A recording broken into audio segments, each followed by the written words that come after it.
Mayong gabi nga kung mga karabisyonan sa kita sa atong Bible verse ning takna sa matang mga gabion, magatuon lang kita og pulong sa Dios nga minugbo. Kini mao ang sekreto sa atong pakigsuod ngadto sa atong buhi nga Dios. Mga karabisyon, ang sugo sa Dios isang yaon nga marita sa tigbuok nga kalibutan. O sa diha na kini malukop, siya mo balik aron pagkuha kanimo og kanako kung ikaw nagpinadaro. Mga karabisyon, atong isgutan karon ang mga gubat. Duna bay kalabutan ang balaan kasulatan ug duna ba siya'y ikasulti niining mga hitabo karon mga karabisyon. Gani mga karabisyon atong tan-awon ang panahon ni David. Gubat dito, gubat diri. Ang pagkahari ni David mga karabisyon mao to ang pag-expand sa iyang kalig-on nga iyang pagkahari mga karabisyon.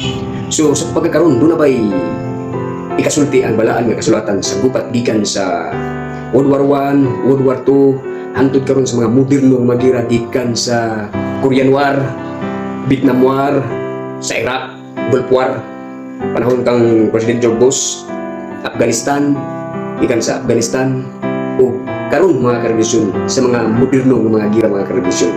Labi na diha sa Israel o lugar sa Iran mga karabisyon. Doon na ba ikasulti ini kayo na ang bitiya mentionan. Di atong basahon mga karabisyon. Dini sa Mateo Kapitulo 24, size nga to city na ini. O makadungog kamog mga gubat o mga dungog-dungog mahitungod sa mga gubat, pagbantay kamo nga dili kamo mga kuyawan kay kinahanglan gayud kini nga mahitabo apan dili pa kini mao ang katapusan. Kay managubat ang nasud batok nasud og ang gingarian batok sa gingarian og mahitabo ang mga gutom og mga linog sa nagkalain mga dapit. Apan dungagan nato mga karabisyon. Dinhi sa Marcos Kapitulo 13 versikulo 7-8 atong basahon mga karabisyon ng Andre City o ini kadungog ninyo mga gubat o mga dungog-dungog mahitungod sa mga gubat ayaw kamo kakuyaw kinahanglan gayud kini nga magakahitabo apan dili pa kini mao ang katapusan. So kay managubat ang nasud batok nasud o ang gingarian batok sa gingarian o mahitabo ang mga linog o mga nagkalaing mga dapit mahitabo ang mga gutom apan kini sinugdanan lamang una sa mga kasakit. So mga karabisyon, kining mga gubat nga gikan pa sa una sa World War I, hantod sa World War II, hantod karon mga karabisyon, sinugdanan kini sa mga kasakit sa ato kinabuhi karon mga karabisyon.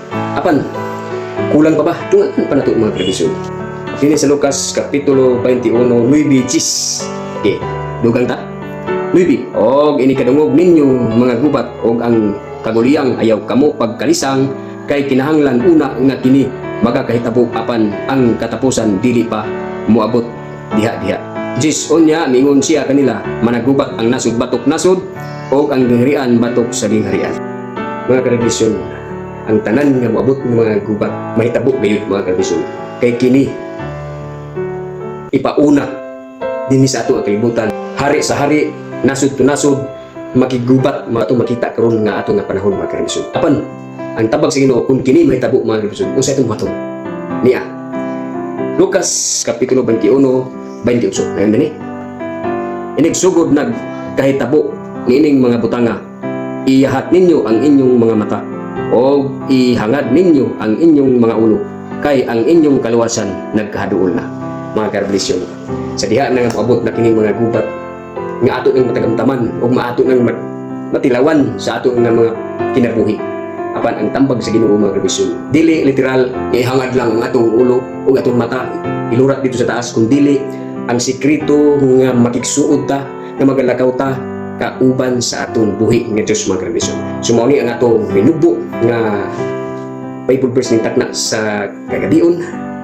Maginaw kaninyo ang gugma sa Dios o ang kalulot o ang grasya mana kaninyo mga karabisyon. So makausa, magayman ang kanyo. Daghang salamat sa inyong pagpaminaw o God bless sa tanan.